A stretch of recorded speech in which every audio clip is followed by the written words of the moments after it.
Assalamualaikum, salam sejahtera. Saya Zulfitri Yusof. Anda sedang menonton Dialog 3 Penjuru edisi Pilihan Raya Negeri Melaka. Melaka memilih berbaki kurang 27 jam tempoh berkempen untuk pilihan raya negeri yang diadakan pertama kalinya di luar ataupun tidak bersamaan dengan pilihan raya umum di peringkat nasional.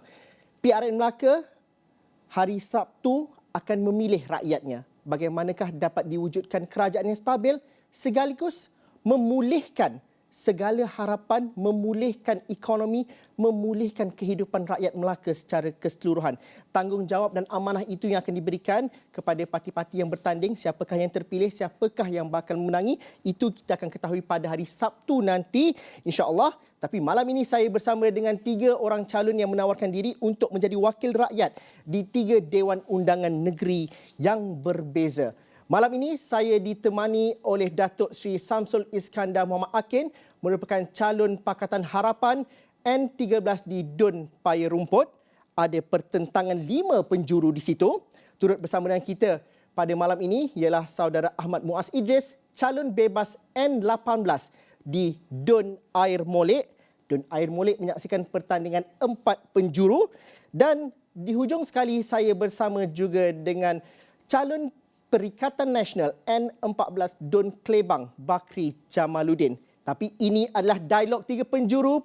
Kita meraihkan perbualan, kita meraihkan idea-idea yang berbeza yang akhirnya nanti kita mahu bagaimanakah ia dapat dilaksanakan. Saya mungkin bersama dahulu dengan Datuk Seri Samsul Iskandar. Negeri Melaka menyaksikan Datuk Seri menjadi wakil rakyat di peringkat parlimen.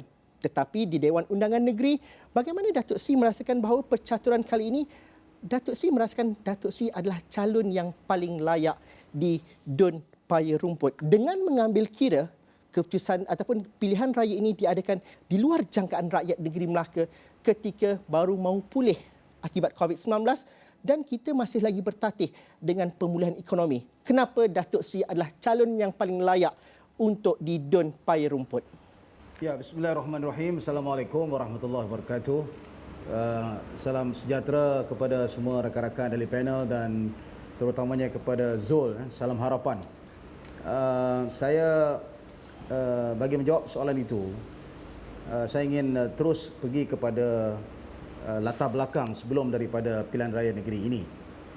Kita semua sedia maklum bahawa pilihan raya negeri ini berlaku akibat daripada menarik sokongan 4 ahli Dewan Undangan Negeri, di mana 3 daripadanya merupakan exco kerajaan negeri terhadap kerajaan pimpinan Datuk Seri Utama Sulaiman Ali yang dipimpin oleh UMNO.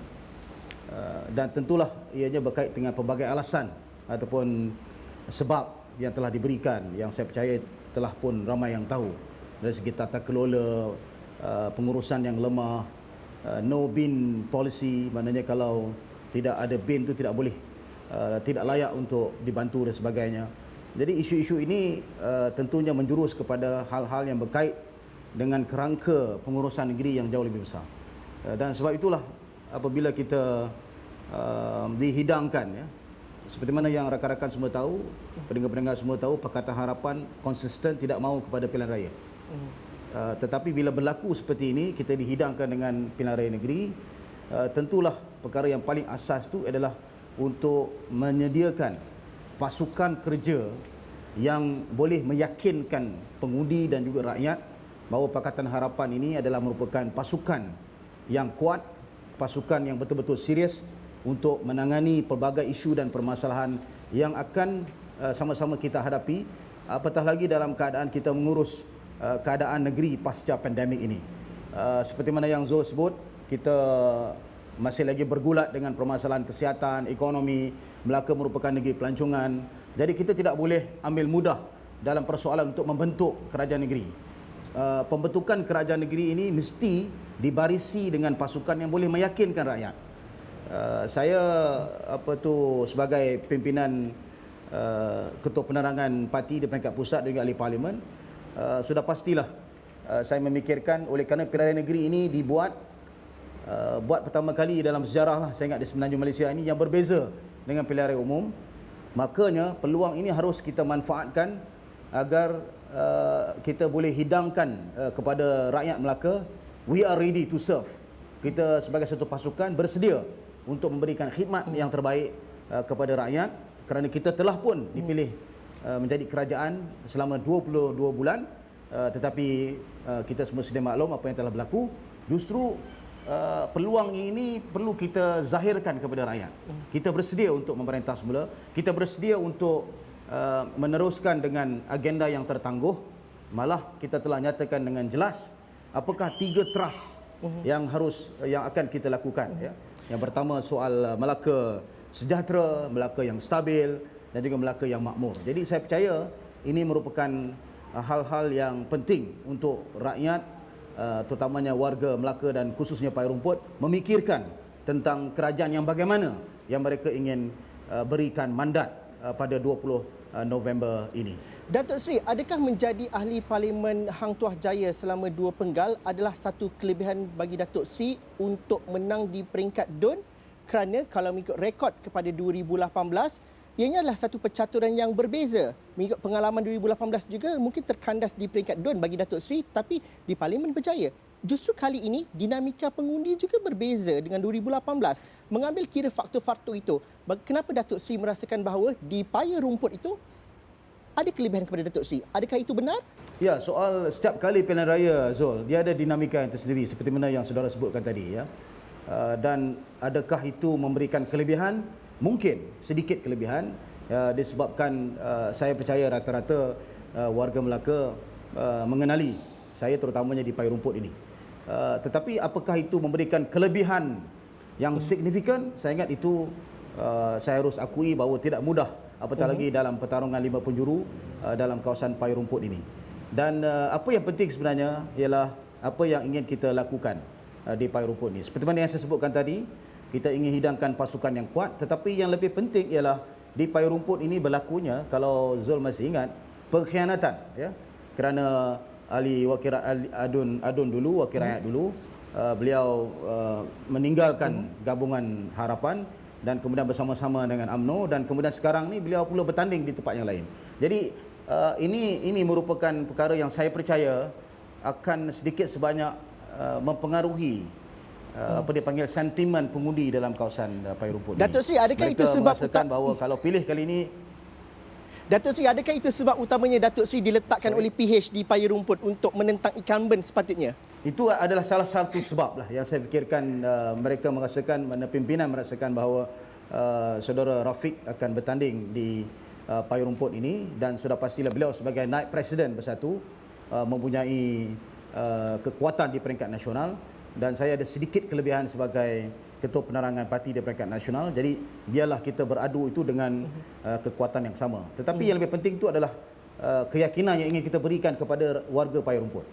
Apakah kita bersedia untuk serve, untuk berkhidmat, dan apakah warga Pai Rumput meyakini bahawa dengan memberi peluang sekali lagi kepada Wakil Harapan tidak akan berlaku insiden-insiden yang tidak sepatutnya, lompat parti dan sebagainya. Jadi perkara-perkara ini saya percaya penting untuk sama-sama kita jelaskan kepada pengundi, dan sepanjang tempoh kempen ini yang saya lakukan. Maksud berkempen itu tidaklah berkempen dalam syarahan umum dan sebagainya, tetapi bila kita bertemu dengan pengundi, bila mereka bertanyakan itu, maknanya mereka minta keyakinan, satu komitmen bahawa jangan berlaku lagi seperti dahulu. Okey, saya nak cerita pasal benda itu, tapi kita simpan dulu. Kita ada 1 jam. Saya ingin beri peluang kepada semua calon untuk menampilkan diri juga.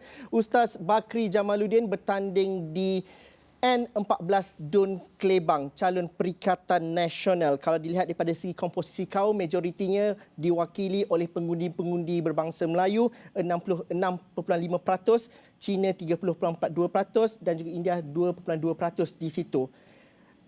Polemik ataupun cerita mengenai undi Melayu itu sering dijadikan keutamaan, tetapi bertanding atas Perikatan Nasional dari Parti PAS, adakah itu satu kelebihan dan apa tawaran istimewa dan mengapa Ustaz layak untuk dipilih sebagai wakil rakyat untuk pilihan raya negeri pada kali ini? Baik, Assalamualaikum warahmatullahi wabarakatuh kepada Tuan Yang Beriman dan juga saudara Zul. Baik, alhamdulillah, seperti kita tahu bahawa kalau kami daripada Parti PAS ini memang kami tidak pernah lobby-lobby untuk minta jawatan dan sebagainya. Tapi walau bagaimanapun saya telah diamanahkan oleh parti untuk bertanding di N14 itu bukan bukan kami yang pilih, tapi mungkin strategi parti meletakkan diri saya di sana. Kerana berdasarkan latar belakang saya, walaupun Saudara Zul panggil saya Ustaz, sebenarnya latar belakang saya telah latar belakang saya bekerja dengan industri peradangan dalam sebuah syarikat kita panggil International Conglomerate selama 34 tahun. Jadi pengalaman saya lebih kepada pengurusan sebenarnya. Jadi bila kita melihat komposisi masyarakat pengundi yang berada di F14 UNF, seperti yang saudara kata tadi, Melayu 66%, Cina sebagainya. Jadi saya rasa kalau kita melihat suasana dari segi demografi di Kelebang itu sendiri, dia masyarakat dia bercampur antara golongan kita panggil atas golongan menengah yang menjadi kita panggil majoriti kepada penduduk. Jadi sudah pastilah bila mereka tahap pendidikan mereka tinggi, mereka punya kita panggil pekerjaan sendiri dan sebagainya, dan level kita panggil pendidikan mereka yang berbeza yang tinggi ini, pasti mereka melihat bahawa calon yang akan mereka pilih tentulah orang yang berlatar belakang kita panggil dalam bidang pengurusan dan sebagainya lah. Ya. Jadi saya melihat bahawa keberadaan saya di Tun Kelebang ini sebenarnya kita satu benda yang kita tawarkan sebenarnya kepada masyarakatlah perpaduan sebenarnya, ya. Kerana hari ini kalau orang melihat wah calon PAS mungkin PAS ni tok lebay, tidak mampu berbuat apa-apa kan. Tapi sebenarnya inilah saya kata asas-asas yang menjadi kita panggil asas yang menjadi pikiran parti saya untuk meletakkan saya di sana lah. Dan saya tidak melihat saya panggil calon PAS yang berada di Dong Kelebang ini sebagai satu halangan untuk kami duduk bersama dengan masyarakat dan kita bekerja sebagai satu pasukan untuk kita kembali membentuk sebuah perpaduan dalam kawasan yang mempunyai kita panggil majoriti Melayu yang bercampur dengan bukan Melayu dan sebagainya lah. Bagaimana dapat memenangi hati masyarakat pelbagai kaum, walaupun benar ada 66% Melayu di situ, tetapi kalau kita lihat demografi itu dan juga latar belakang itu agak sukar juga untuk mencuri semula kerusi itu daripada Pakatan Harapan. Strategi yang mana ditonjolkan? Polisi di peringkat nasional, track record parti ataupun personaliti Haji Bakri sendiri yang mampu memenangi di Kelebang? Baik, kalau kita lihat disebabkan oleh kita panggil polemik parti yang politik yang berlaku hari ini, kalau kita bertemu dengan anak-anak muda, rata-rata di kalangan mereka ni mereka berasa tidak selesa dengan politik. Apabila mereka melihat politik hari ini tempat kita panggil orang melakukan propaganda, adu domba, tempat orang kelahi, rebut kuasa dan sebagainya. Maka oleh itu kita datang hari ini menawarkan suatu, kalau saya sebut sebagai suatu politik solution kepada rakyat. Jadi kita buat orang yang punya latar belakang dalam kita panggil pengurusan. Contoh, baik saya apabila saya bekerja 10 tahun dengan sebuah syarikat Malaysia, saya juga pernah bekerja di Singapura dan syarikat kami saya bekerja di Malaysia. Jadi dalam kami 3 tahun bekerja, sebenarnya kami dah biasa bekerja dengan kawan-kawan dari kalangan orang India, orang Cina. Dan kita panggil toleransi yang ada sama kita. Merupakan suatu tawaran yang baik untuk orang-orang yang berada di Kelebang. Supaya kita boleh bekerjasama dalam bentuk kesepakatan yang kita akan kembalikan menyelesaikan masalah masyarakat yang berlaku di Kelebang sendiri lah. Bagaimana Haji Bakri menjawab apabila ini juga pertandingan di antara sesama parti-parti di dalam kerajaan, pertembungan antara Perikatan Nasional dan juga Barisan Nasional? Saya kira ini pertama kali dalam sejarah Malaysia parti-parti yang bentuk kerajaan bertanding sesama sendiri. Dalam masa yang sama, PN mengangkat agenda perpaduan itu. Bukankah itu agak ironi untuk diterangkan dan juga untuk diyakinkan kepada pengundi? Baik, sebenarnya walaupun kita lihat berlaku pertembungan di peringkat negeri, tapi tidak berlaku di peringkat pusat. Dan mungkin saja kita menganggap bahawa PRRN di Melaka ini sebagai suatu testing ground untuk kita melihat bagaimana parti-parti yang berbicara soal perpaduan menawarkan kita panggil suatu solusi kepada rakyat di bawah. Dan bagi saya sendiri sebagai secara pribadi, saya tidak melihat ini sebagai suatu pertembungan yang kita panggil yang besar yang boleh menyebabkan kita panggil keutuhan kita bersama dan kerajaan pusat akan menjadi lebih jauh lah. Sebab tu pendekatan yang kami gunakan dalam kami berkempen bukan tidak menyerang antara satu sama lain. Saya lebih yakin bahawa rakyat hari ini mereka lebih matang kerana information di hujung jari, maklumat di hujung jari. pengundi hari ini bukan pengundi kita bilang 10 tahun atau 20 tahun yang lalu, di mana mereka maklumat yang mereka dapat agak terbatas. Dan hari ini kita lihat di lembar rumah ada dua jari dengan media sosial dan sebagainya. Banyak hal-hal sebenarnya tak boleh kita sembunyikan lah. Jadi itu bagi saya, dan saya sebenarnya agak gembira bila kita lihat bahawa cara kita berkempen pada tahun ini, walaupun kita terpaksa akur dengan SOP yang ketat. Kita lihat pola cara kita berkempen lagi sama ada daripada Barisan Nasional, daripada Pakatan Harapan dan Parti Kasih, dia lebih kepada, dia bukan politik, kita berkempen secara propaganda, tapi lebih kepada kita menawarkan, mendekati diri kepada masyarakat melalui kita panggil cara-cara berkempen yang berhemah lah.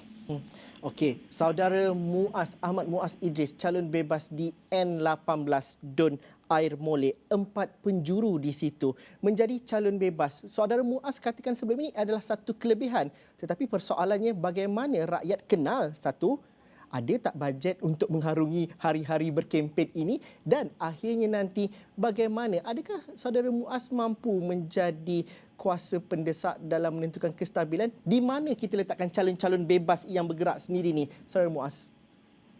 Baik, terima kasih Tuan Moderator. Berkenaan dengan soalan ni, sebenarnya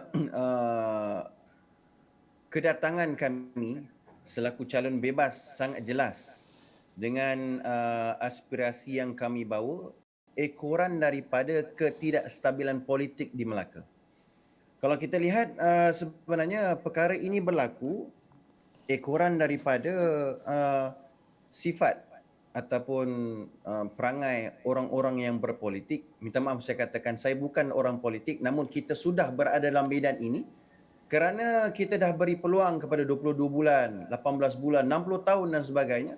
Namun di sebalik pandemik yang sedang berlaku ini, kita masih lagi disajikan dengan permainan politik yang jumut, saya boleh katakan begitu. Kerana apa, kita menjanjikan suatu kestabilan untuk meningkatkan taraf ekonomi, kestabilan politik dan taraf ekonomi.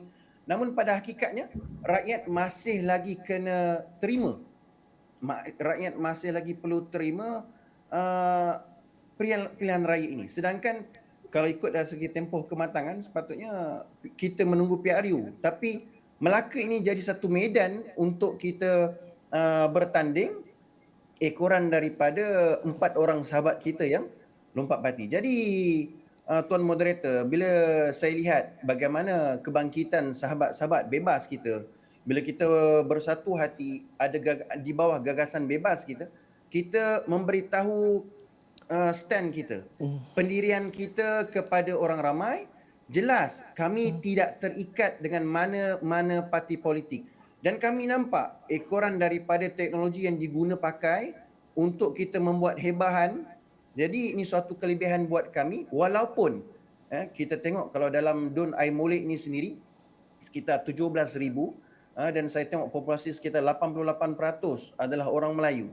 Dan berdasarkan info statistik yang kita dapat daripada pilihan raya yang lepas, sebenarnya different, dia punya perbezaan di antara golongan yang kita katakan golongan warga emas dan golongan pertengahan ini, dia sangat sedikit perbezaan dari segi undian. Jadi dengan kita menggunakan medium teknologi ini, saya yakin dan saya percaya ini salah satu medium untuk kita menyampaikan agenda kita, membawa kestabilan politik kepada masyarakat yang berada di sekitar kita. Begitu pendapat saya. Saudara Muaz tampil sebagai satu-satunya calon bebas di Air Molek. Dan bagaimana sebenarnya, kalau Saudara Muaz katakan mampu membawa kestabilan yang bagaimana? Walhal kalau dilihat, kalau dalam politik ini sentiasa berkenaan nombor. Kita bercerita pasal majoriti, berapa banyak kerusi. Jadi kalau nak jadi calon bebas, kalau menang sekalipun, bagaimanakah kestabilan itu bakal wujud? Pemikiran politik di Malaysia adakah sampai ke tahap itu? Dan kalau persepsinya orang kata, oh ni calon bebas, mesti ada jadi proksi dan sebagainya. Bagaimana mengikis persepsi itu? Adakah benar yang saudara Muaz katakan bahawa anda adalah bukan ahli politik dan menawarkan diri untuk berkhidmat kepada rakyat? Baik, Tuan Moderator, kalau kita lihat sebenarnya kami sudah pun buat beberapa press conference sidang media berkenaan dengan isu ini. yang mana jelas kami beritahu memang kita bertanding atas tiket bebas. Namun begitu kita ada satu tim yang sefikrah, yang sama ideologi kita, yang nak bawa kira pertama dalam Malaysia, pertama di dunia, yang mana calon-calon bebas yang satu hati berdiri atas satu matlamat untuk membentuk satu kestabilan politik di Melaka. Jadi kalau orang nampak kita sendiri sebagai satu calon bebas, kita sudah pun menterjemah akuan bersumpah kita sebelum kita bertanding lagi. Jadi akuan bersumpah yang kita dah tanda tangani ini menunjukkan bahawa kami berada dalam satu kumpulan yang mana dalam gagasan bebas ini nak beritahu kepada rakyat kita datang bersama-sama dengan satu undi ini, iaitu dengan izin Allah, dengan satu kemenangan undi kita di DUN Air Molek ini mampu memberikan impak juga kepada undi-undi kita yang lain, yang mana calon-calon bebas kita bertanding dalam DUN di Melaka ini. Dan ini sangat jelas yang mana dalam akta ataupun minta maaf kalau dalam saya katakan dalam akuan bersumpah yang kita tandatangani semalam, dan kami buat press conference depan Wisma Persekutuan SPR, ini menunjukkan bahawa kami tidak akan sesekali lompat parti dan menyertai mana-mana parti. Dan anda kata kalau calon bebas ini, saf kami ini lompat parti, dia apa yang berlaku adalah kita akan mengosongkan kerusi DUN dan dengan serta-merta, dan rakyat sendiri boleh saman kami di mahkamah sekiranya kami melanggar dan mengingkari akuan sumpah ini. Inilah yang membezakan kami dengan calon-calon bebas yang sebelum-sebelum ni. Tapi kalau sekiranya kedudukan Dewan Undangan Negeri Melaka apabila habis pengundian, kita tahu keputusan tengah malam 20 hari bulan nanti, ianya 50-50, saudara Muaz contohnya kalau menang, di mana yang meletakkan sokongan dan juga bagaimana yang meletakkan keadaan kepada kestabilan di situ? Anda juga memainkan peranan. Tapi anda kata anda tidak menyokong mana-mana parti politik. Bagaimana situasinya sekiranya tidak ada pihak yang dapat majoriti yang besarnya apabila 20 hari bulan nanti? Di mana pendirian saudara Muaz? Baik, terima kasih Tuan Moderator. Benda ini satu perkara yang benar yang kita kena hadap benda secara realiti. Sebab that's why kita dalam akuan bersumpah kita, kita dalam akuan bersumpah kita nak bawa agenda untuk menstabilkan politik. Akta lompat parti ini perlu dikuat kuasa menggunakan rang enakmen undang-undang. Jadi sekiranya kalau pihak yang satu lagi yang mungkin berada dalam suasana 50-50, dia kena terima pendapat kita, sebab anda kata sebab tujuan kami masuk satu saja, untuk menstabilkan politik. Tapi kalau kita masuk, kita tak ada stand kita yang jelas berkenaan dengan akta lompat parti ini, tidak mahu dibangunkan, disarankan, dicadangkan dalam Dewan Undangan Negeri, rang undang-undang peribadi, akta lompat parti ini perlu diperjelaskan supaya mana-mana parti politik yang nak bersama dengan kita, sekiranya kita diberikan mandat, parti politik ini akan jelas bahawa dengan pendekatan kami ini barulah kita akan dapat membentuk suatu kerajaan yang baru. Jika tidak, ini suatu perkara yang merugikan kita. Sampai bila-bila pun kita masih lagi akan kekal berada pada situasi yang sama. Awak masuk join kami, awak lompat parti. Awak masuk kami, awak join parti. Ini satu benda yang merugikan masyarakat Malaysia. Okey, kami berhenti rehat seketika dahulu. Kita jumpa lagi selepas ini.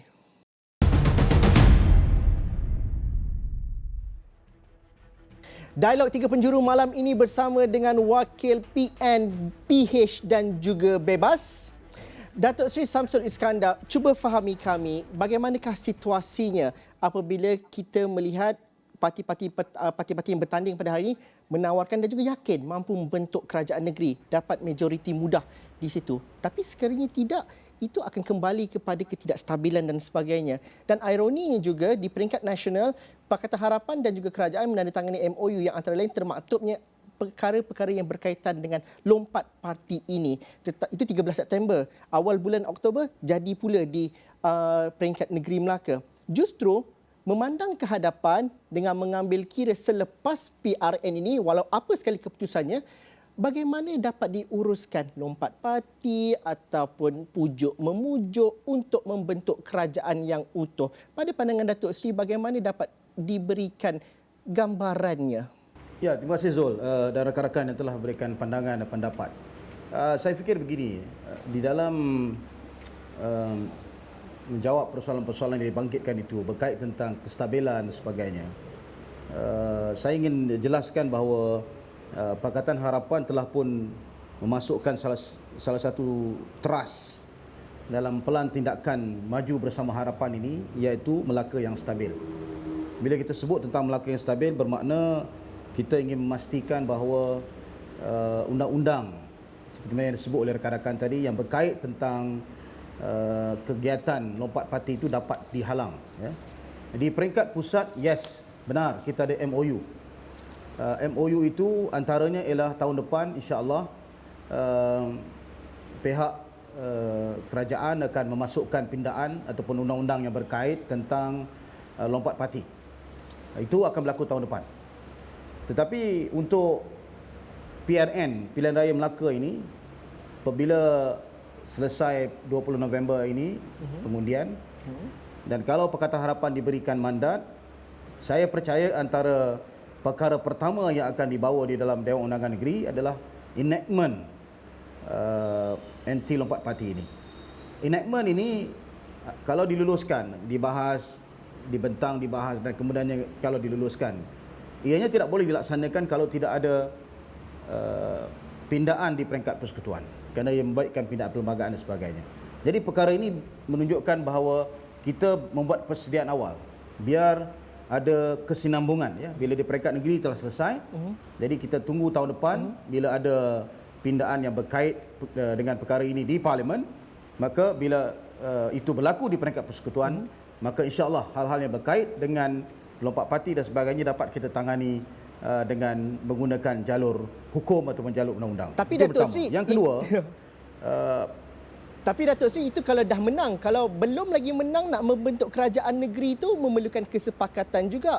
Bagaimana nak mengimbangkan? Nanti ada pula cerita ni lompat berprinsip dengan lompat khianat dan sebagainya. Menuju selepas 20 hari bulan tu bagaimana Datuk Sri? Kerana situasinya begitu 50-50, ada yang perkiraan begitu setipis. ya, saya setuju dengan Zul. Saya tahu rakyat Melaka akan membuang undi dalam 1-2 hari lagi, ya. Saya ingin nyatakan begini, oleh kerana peluang ini diberikan oleh rakan-rakan dalam Awani Astro. Biar rakyat Melaka tunjukkan mandat yang mana mereka ingin berikan. Kita ada Perikatan Nasional, kita ada Barisan Nasional, kita ada Bebas dan of course kita ada Harapan. Di peringkat persekutuan, Barisan Nasional dengan Perikatan Nasional membentuk kerajaan. Tetapi di peringkat negeri, mereka berlawan sesama sendiri. Pakatan Harapan di satu sisi menunjukkan bahawa kita ada kesepakatan. Paling tidak pun tentang 3 perkara. Satu ialah pimpinan dia. Yang kedua, agenda dia, pelan tindakan yang ingin kita lakukan. Dan yang ketiganya ialah berkait tentang keseriusan calon-calon yang dihidangkan kepada rakyat. Jadi saya nak sebut begini, ya.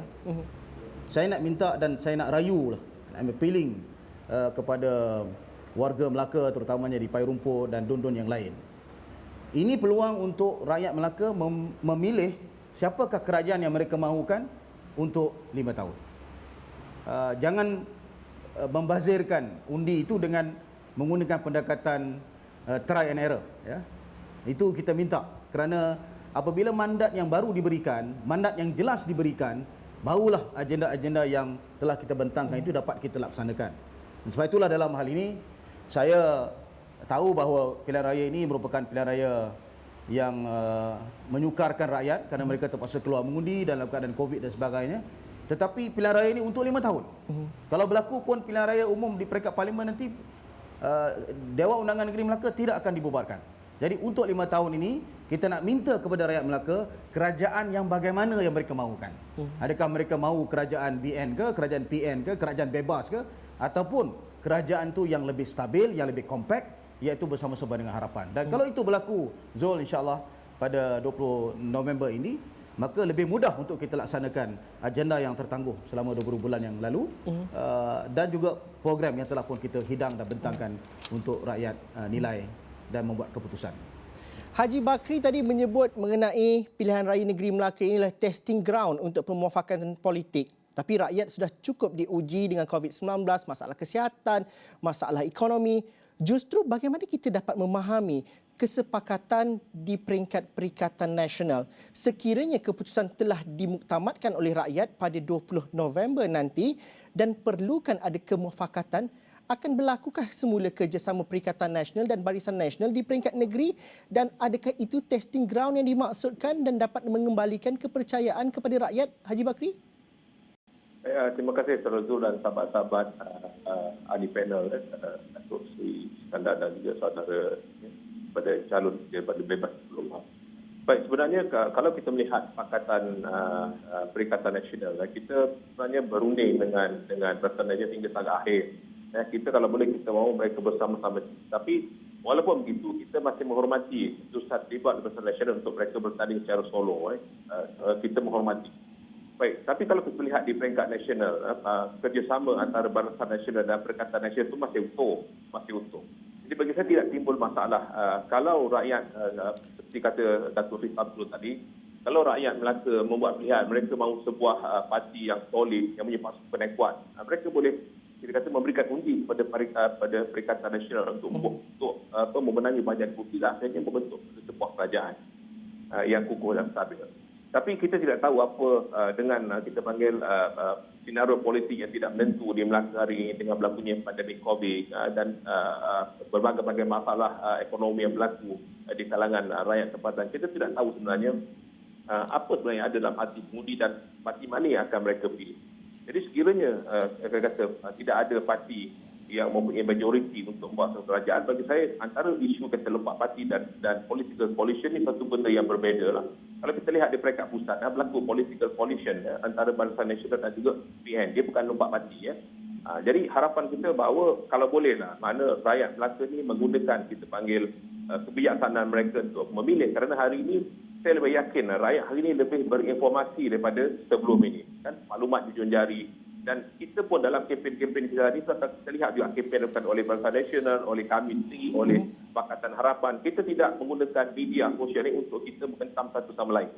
Kita lebih menceritakan tentang hala tuju, apa yang akan kita tawarkan kepada rakyat. Jadi mudah-mudahan dengan kita panggil maklumat-maklumat betul, dan saya selalu yakin apabila kita mendapat maklumat yang betul, kita akan membuat keputusan yang betul. Jadi harapan saya rakyat Melaka bijak memilih untuk melihat seperti kata Datuk Seri Syamsul tadi, parti manakah yang mereka mahu untuk dijadikan sebagai kerajaan negeri. Dan yang lebih penting sebenarnya lah, kerajaan yang akan dibentuk kalau boleh lah, biar kerajaan yang kita panggil stabil. Kerana kestabilan politik apa penting untuk kita membenarik pelabur, kita menghidupkan kembali ekonomi yang mengalami kemerosotan akibat daripada pandemik COVID dan sebagainya. Jadi bagi saya antara lompat parti dan politik coalition ni dua benda yang berbeza lah.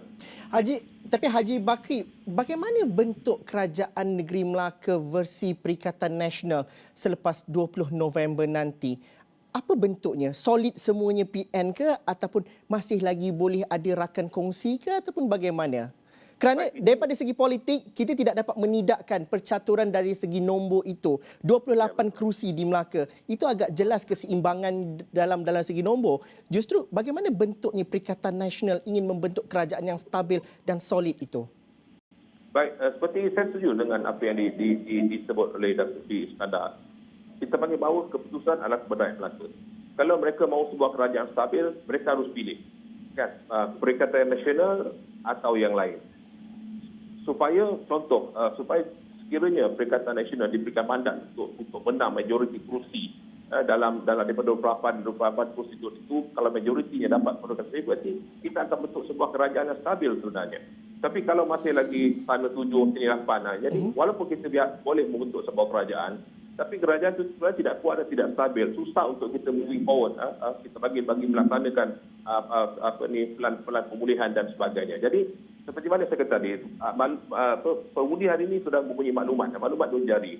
Jadi saya yakin bahawa sekiranya mereka mendapat maklumat yang betul, mereka boleh membuat keputusan yang betul. Dan harapan saya, mudah-mudahan mereka memberikan mandat kepada kami, Perikatan Nasional, menang majoriti kerusi dan kita boleh membentuk sebuah kerajaan stabil. Dan alhamdulillah saya lihat kalau daripada 28 calon yang mewakili Perikatan Nasional, kita lihat ada yang teknokrat, ada ustaz, ada pendidik, ada orang profesional sebagainya. Saya rasa pasukan ini, pasukan yang agak kuatlah untuk kita menerajui kepimpinan kepimpinan Negeri Melaka, dan mudah-mudahanlah kita boleh bawa satu budaya politik baru yang berteraskan kepada integriti, bersih dan prihatin rakyat. PAS mungkin tidak pernah diletakkan sebagai satu yang dominan dalam politik negeri Melaka, akan tetapi dalam pilihan raya negeri pada kali ini di bawah panji Perikatan Nasional, bagaimana Haji Bakri merasakan bahawa ada new offering kepada negeri Melaka? Apa kelebihan yang cukup berbeza, game changer untuk negeri Melaka? Apa yang ditawarkan sebenarnya oleh PAS? Betul. Kalau kita melihat Saudara Zul, senario politik di Melaka tidak sama dengan apa yang berlaku di Kelantan, Kedah dan ni Tapi hari ini kita lihat dengan prestasi beberapa menteri dari yang mewakili parti Perikatan Pusat, kita dapat lihat bagaimana prestasi mereka, ketulusan mereka bekerja, integriti yang mereka punya, mereka pegang sebuah kementerian. Ini memberikan suatu nafas baru khusus kepada kami di Melaka, dan ini saya lihat dapat meyakinkan rakyat bahawa kalau selama ini rakyat melihat PAS parti lebay, tapi bila mereka melihat prestasi menteri PAS yang lebay di pusat, kan nampaknya mereka perform. Tapi rakyat hari ini macam dia katalah, rakyat punya maklumat. Mereka tahu walaupun kita panggil menteri alam kita tu ustaz, dulu kan menteri peladangan kita pun mantan menteri alam ustaz. Tapi sebenarnya di belakang mereka satu pasukan ahli profesional yang punya pengetahuan yang luar dalam bidang teknikal sebagainya, membantu kita sebagai menteri-menteri untuk mereka prestasi. Dan begitu juga kita di Melaka, walaupun kita panggil satu dua ustaz, tapi kita melihat bahawa di Melaka ini kita punya ramai, kita panggil tenaga-tenaga profesional. Kalau yang boleh kita harapkan sekiranya kita diberi mandat untuk kerajaan bersama dengan rakan-rakan lain dalam Perikatan Nasional, insyaAllah kita boleh perform. InsyaAllah. Saudara Muaz, Melaka mengalami perubahan politik yang cukup hebat. Tidak siapa yang menyangkakan bahawa Melaka yang merupakan kubu kuat untuk Barisan Nasional sebelum 2018 itu boleh jatuh ke Pakatan Harapan sebelum ke Perikatan Nasional. Justru rakyat sudah tahu menilai apakah perbezaan 60 tahun, 22 bulan, 18 bulan dan sebagainya. Tapi sebagai calon bebas, bagaimana saudara Muaz memahami pengundi-pengundi Melaka sudah jauh berubah berbanding 2018 sekalipun, dan bagaimana itu yang menjadikan aspirasi kepada saudara Muaz untuk yakin untuk tampil bergerak secara solo, dan anda yakin bahawa anda dapat membawa kestabilan kepada negeri Melaka? Terima kasih saudara Zul. Okey, berbalik kepada soalan tadi, terima kasih. Kita jelas sebenarnya berlakunya satu perubahan yang drastik pada pemerintahan 22 bulan. Di mana suatu gelombang yang kita lihat rakyat Melaka begitu tertarik dengan janji yang diberikan oleh kerajaan PH pada waktu ketika itu. Dan apa yang saya lihat, tapi di sebalik janji-janji yang diutarakan, yang ditawarkan kepada rakyat, hasilnya adalah tebuk atap dan sebagainya. Lompat parti. Jadi walaupun kita menukar pemerintahan, kita memberikan peluang kepada muka-muka baru, tetapi kita masih lagi mengekalkan struktur yang lama. Kepimpinan yang lama untuk menggerakkan agenda parti, maka saya yakin dan saya percaya sebenarnya ia tidak merubah apa-apa. Ini sebagai satu polemik politik yang sengaja nak mengaburi mata rakyat. Minta maaf kalau saya katakan begitu, YB dan sahabat tuan daripada Kelebang. Sebab ini suatu perubahan yang penting yang kita lihat. Sebenarnya rakyat dah mula bersuara. Sebagai contoh, semalam saya bertemu dengan para peniaga dekat area kawasan Paya Dalam. Mereka minta satu perkara je. SOP yang telah diberikan berulang kali, ditukarkan berulang kali, sebenarnya dengan kadar vaksinasi 90%, yang mana kita lihat sekarang ini ramai di antara kita sudah mendapat manfaat yang seperti yang diberikan kepada kerajaan. Tetapi mengapa ekoran daripada suasana politik ini sendiri menyebabkan rakyat masih lagi berada dalam keadaan, saya boleh katakan sifatkan sebagai terancam. Kita nak berniaga tapi peluang kita masih lagi tipis. ataupun masih lagi tidak diberikan dengan sepenuhnya. Kalau kita boleh buka dengan kedai-kedai kedai-kedai seperti 7-Eleven boleh buka 24 jam, tapi peniaga-peniaga kecil kita masih lagi sampai pukul 12 malam. Ini menunjukkan bahawa sekiranya kalau kita nak buat sesuatu polisi ini perlu dirungkai, perlu dibongkar, perlu diperkemaskan di pihak atasan supaya di peringkat bawahan sehingga kita kedun dapat diperkemaskan dengan sebaik mungkin. Sebab ini janji-janji yang kita telah lontarkan. Ekoran daripada perubahan caknanya rakyat berdasarkan apa yang berlaku dalam suasana politik negara ini, saya yakin dan saya percaya rakyat dah jelas. Apa yang kita lihat seperti mana YB Kelibang sebut, kita tengok sekarang ni, apa yang rakyat tengok dekat social media, mereka disajikan dengan pelbagai cerita. Dengan pelbagai cerita yang rakyat boleh menilai yang mana yang sepatutnya mereka dahulukan. Dan yang saya dapat lihat sekarang ni sebenarnya, anda kata kalau kita diberikan mandat, kita diberikan peluang, kita akan bongkar semula di manakah silapnya kerajaan yang ada pada hari ini. Kerana kesilapan inilah yang akan membuatkan rakyat akan berulang kembali berada pada takuk yang lama, pada lubang yang sama. Tak kala kita nak kena patuk ular, waktu itu kita akan pilih siapa yang nak bersama dengan kita. Sedangkan amanah yang diberikan oleh rakyat selama 5 tahun ini sepatutnya kita garap dengan sebaik mungkin. Bukan kita let go. Ini bila time kita dapat tawaran 9 juta, 10 juta sebagainya, di manakah janji kita? Apakah janji sekadar janji? Bahkan janji itu dikhianati. Saya janji, saya rehat buat kali terakhir. Kita jumpa lagi selepas ini.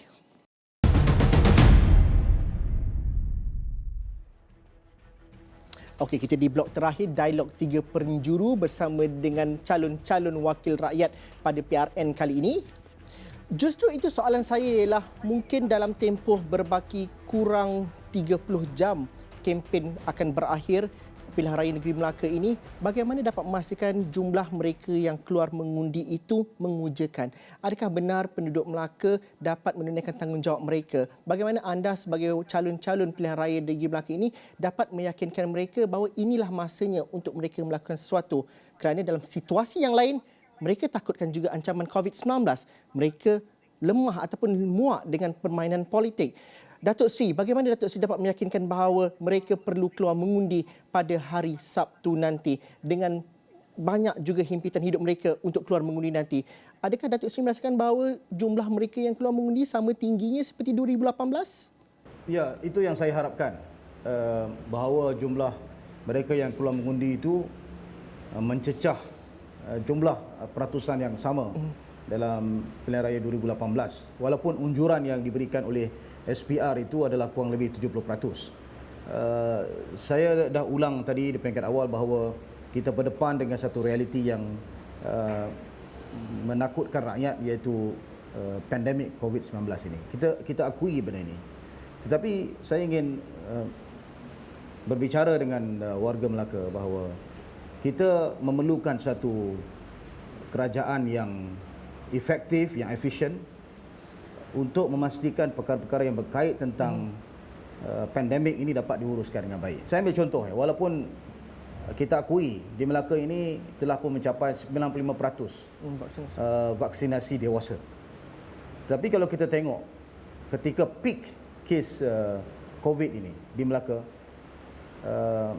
ramai yang orang-orang Melaka ini meninggal kerana kita berdepan dengan kelembapan program vaksinasi.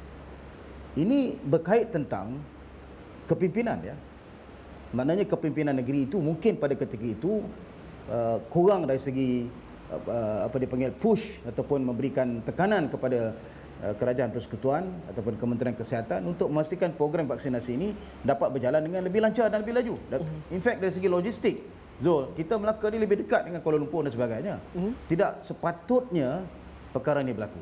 Sebab itulah saya nak nyatakan bahawa sementara kita akui bahawa kebimbangan kita terhadap COVID dan sebagainya, kita juga harus bimbang dengan memilih kerajaan yang lembap, yang lemah, yang akan terpalit dengan pelbagai isu tata kelola dan sebagainya.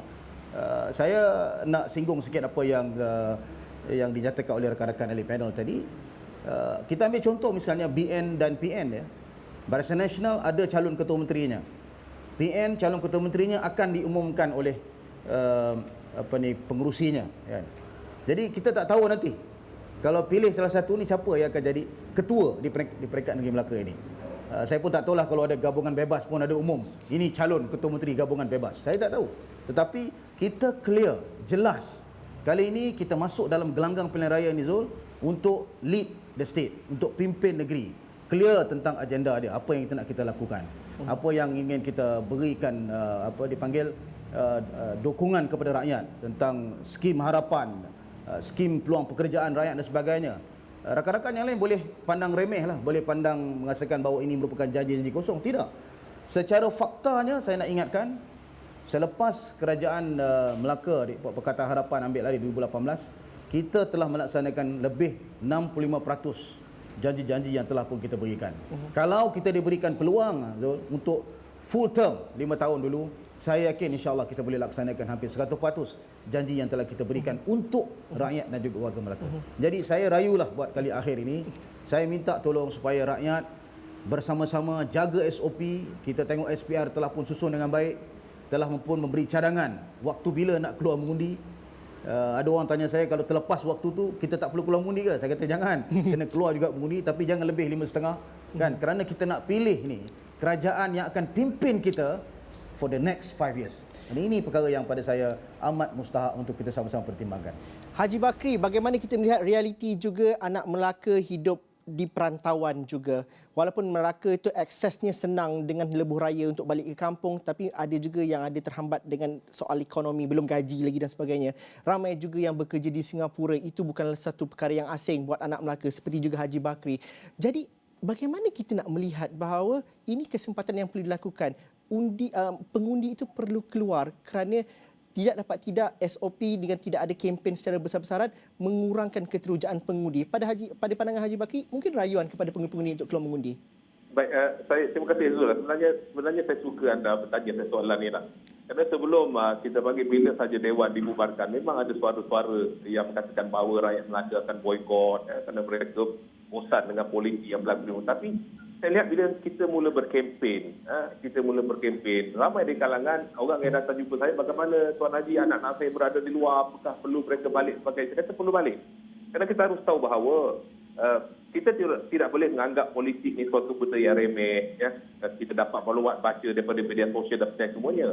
Dan kita harus tahu, walaupun apapun sebagai pergolakan yang berlaku dalam politik ni, kita tahu bahawa orang politiklah sebenarnya yang menguruskan soal pendidikan, orang politiklah yang menguruskan soal ekonomi, orang politik yang menguruskan soal kebajikan rakyat dan sebagainya. Jadi oleh itu, saya menyeru kepada semua penduduk Melaka, jangan kita anggap bahawa pilihan raya ini kecil. Kerana ia sangat penting bagi kita memilih sebuah kerajaan yang stabil, yang kita panggil boleh memberikan sebagai kemajuan dari segi kita panggil rohani dan fizikal dan sebagainya untuk kemaslahatan rakyat. Jadi itu saya lihat sebenarnya dah hari ini saya lihat bila saya dah turun ke bawah, saya kata tidak timbul lagi soal kata orang tak nak keluar kempen, tak nak keluar mengundi. Saya lihat nampaknya rakyat Melaka agak antusias. Mereka tak sabar-sabar untuk menunggu pada 29 bulan, dan kita berharaplah. Saya rasa pun Datuk Samsul pun setuju. Kita berharap bahawa rakyat Melaka keluar beramai-ramai, kerana jangan anggap politik ini remeh, kerana yang menguruskan kehidupan anda adalah orang politik. Oleh itu, ramai-ramai kita keluar, dan saya yakin kita bagi anak-anak Melaka yang berada di luar, mereka akan balik ke Melaka untuk sama-sama mereka memberikan mandat pada mana-mana parti yang mereka rasakan boleh memberikan servis yang terbaik buat mereka lah. Saya ada masa lebih kurang 6 minit, tapi saya perlukan beri masa 2 minit setiap seorang bakal wakil rakyat ini yang menaruhkan diri untuk jadi calon wakil rakyat untuk memujuk dan juga memberikan aku janji kepada bakal-bakal pengundi. Saya mengambil kira satu berita yang dipaparkan oleh rakan setugas Firdaus Azil yang menemu ramah Puan Rosita. Dalam pada kita bercerita negeri Melaka yang sudah capai negeri maju lebih 10 tahun lalu, masih lagi ada rakyat yang terpaksa meminjam elektrik daripada rumah jiran. Saya tersentuh apabila kata apa ertinya jadi wakil rakyat jika ada lagi miskin tegar yang tidak terbela. Jadi masalah rakyat itu masih lagi perlu diangkat dan juga perlu dilihat secara menyeluruh. Jadi dengan mengambil kepada kisah-kisah seperti ini, apa iktizam anda semua untuk menjadi wakil rakyat yang baik dalam pilihan raya negeri Melaka pada kali ini. Datuk Seri, mungkin 2 minit yang berbaki untuk Datuk Seri, janji dan juga apa yang dapat dipegang oleh rakyat Melaka kali ini. Ya, saya nak sebut dulu Zul tentang payung rumput lah. Ada orang kata payung rumput ni apa dia yang ingin saya berikan fokus. Payung rumput tu sebenarnya perubahan rakyat. PR, payung rumput perubahan rakyat. Jadi kita mahu mengubah nasib rakyat di kawasan payung rumput ni dan terutama dalam konteks Melaka, saya percaya dengan program pelan tindakan yang telah kita umumkan, Maju Bersama Harapan ini, perkara-perkara yang berkait tentang kesenjangan ekonomi, kemiskinan ini akan kita tangani dengan begitu serius dan juga bersungguh-sungguh. Misalnya saya ambil contoh, antara kejayaan program zaman pemerintahan Pakatan Harapan 22 bulan itu, antaranya yang kita buat betul-betul adalah rumah peduli. Rumah peduli ini bagi mereka orang kampung yang mempunyai tanah tetapi tidak mempunyai dana yang mencukupi untuk memiliki rumah. Jadi kita, kerajaan negeri buatkan rumah untuk mereka. Begitu juga dengan rumah belia dan sebagainya. Jadi saya nak jelaskan bahawa dalam konteks Melaka ini, kita harapan mempunyai komitmen yang jelas untuk membantu meningkatkan taraf kehidupan rakyat. Dalam konteks ini melakukan perubahan-perubahan yang perlu agar rakyat itu dapat hidup dengan lebih sejahtera dan juga makmur. Dalam konteks secara mikronya, Zul, di peringkat payung rumput, kita dah kenal pasti 3 isu utama. Yang pertamanya isu yang banjir, itu akan kita tangani dengan begitu bersungguh-sungguh. Yang kedua, isu connectivity. Ini saya bersiaran ni daripada bilik gerakan Kerubung yang dekat dengan bandar, tetapi internet, orang cakap tentang 5G, di sini 4G pun satu bar aja, Zul. Jadi ini perkara yang amat menjengkelkan lah.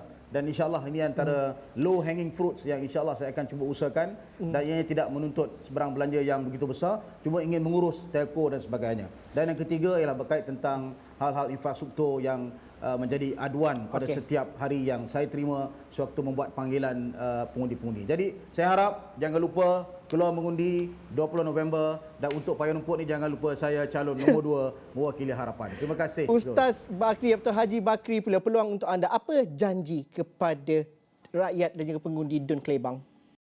Baik, terima kasih. Saya samalah, saya dah berjumpa dengan pengundi. Sebenarnya mereka tanya apa janji saya. Sebenarnya saya bukan orang yang suka membuat janji. Tapi bagi saya, insyaAllah, kalau saya diberi mandat oleh pengundi-pengundi yang berada di N14, insyaAllah kita akan bersama sebagai sebuah pasukan. Dan sebenarnya saya lihat bahawa masalah yang berlaku di Kelebang ni hampir sama dengan apa yang berlaku di Payung Rumput. Masalah banjir. Banjir, sebenarnya masalah internet sama. Saya banyak pemberita-pemberita yang jumpa saya, dia kata susahlah Kelebang ni, internet connection dia very poor.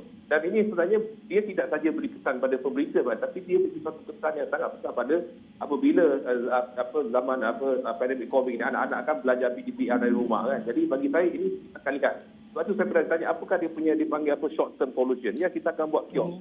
Dan kios untuk mudahkan kita bagi anak-anak ni boleh berkumpul untuk mereka pelajari pelajaran. Dan kemudian saya lihat satu lagi lah, kita panggil Kelebang ni, dia punya banyak tarikan contoh di pantai, dataran satu BK, dan benda-benda saya nak jadi suram sebab boleh berlakunya PKP dan sebagainya. Jadi insyaAllah inilah bagi saya dah bertemu dengan anak muda yang berjualan di sana. Kita kata insyaAllah kita akan mengadakan forum bersama dengan anak muda. Kadang-kadang kita harus hormati anak muda ni, dia ada idea. Dia orang ni orang yang energetik. Yang tak mungkin YB saja bekerja, tapi kalau mereka boleh input yang mereka beri dalam boleh menyelesaikan masalah mereka, jadi kita cuma menjadi facilitator, mempermudahkan urusan permit dan sebagainya lah. Dan ini bukan jadi, tapi bagi saya suatu benda yang harus kita lihat secara serius. Kalau bukan saya saja, siapa saja yang menjadi kita panggil wakil rakyat, ini benda-benda fundamental yang berlaku dalam Dun Kelebang yang harus diberi perhatian lah. Saudara Ahmad Muaz Idris. Saya pun nak kempen sikit. Tadi kalau YB, jadi saya serulah khusus kepada orang Melaka, Unilah Perikatan Nasional, kepada di Kelebang, insyaAllah geng Kelebang, kita geng bersama. Peluang yang sama saya berikan kepada saudara Ahmad Muaz Idris, calon bebas N18 Dun Arimole. Apakah janji yang dapat dipegang? Dan mungkin juga dihukum oleh rakyat jika tak buat janji itu. Baik Cik Zul, Tuan Haji Bakri dan Datuk Seri Samsul. Benda ni sebenarnya kita jelas. Kehadiran kami dalam suasana politik ini adalah untuk menstabilkan politik menggunakan acuan kami yang kami dahulukan dengan akuan bersumpah yang mana akuan bersumpah ini jelas memberitahu kepada rakyat sebelum bakal-bakal YB ini nak bertanding, sebelum mereka menang, mereka perlu berjanji setia dengan gagasan kami ini dengan satu matlamat, sekiranya kalau mereka ada ikhtiar, nak lompat parti, mereka perlu mengusungkan. Dan anda kata kalau mereka dan rakyat berhak 1% daripada undi rakyat ini boleh saman kita dekat mahkamah. Dan sebenarnya tuan-tuan, Tuan Zul, kita jelas sebenarnya mana-mana parti yang bertanding yang jadi kerajaan memang akan memberikan baktinya kepada rakyat. Itu memang suatu tanggungjawab yang diberikan oleh mana-mana parti atau mana-mana kerajaan.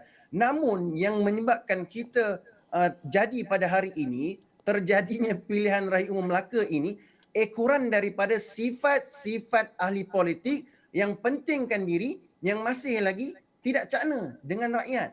Sehingga kalau kita cakna duit 40 juta untuk pilihan raya ini sepatutnya diberikan kepada rakyat. Duit inilah yang akan memberikan nilai perpaduan kepada kestabilan rakyat dan perpaduan untuk kita bersatu hati. Bukan kita memecah belah. Namun kami hadir ini untuk memberi isyarat kepada seluruh rakyat negeri Melaka terutamanya, ayuh sama-sama turun mengundi, nyatakan sokongan anda kepada polemik politik yang tidak stabil, dan pada masa yang sama kita jelas perubahan ini boleh dibawa sekiranya pucuk pimpinan itu diperbetulkan. Barulah rakyatnya akan menjadi stabil. Saya N18 Ahmad Muaz bin Idris.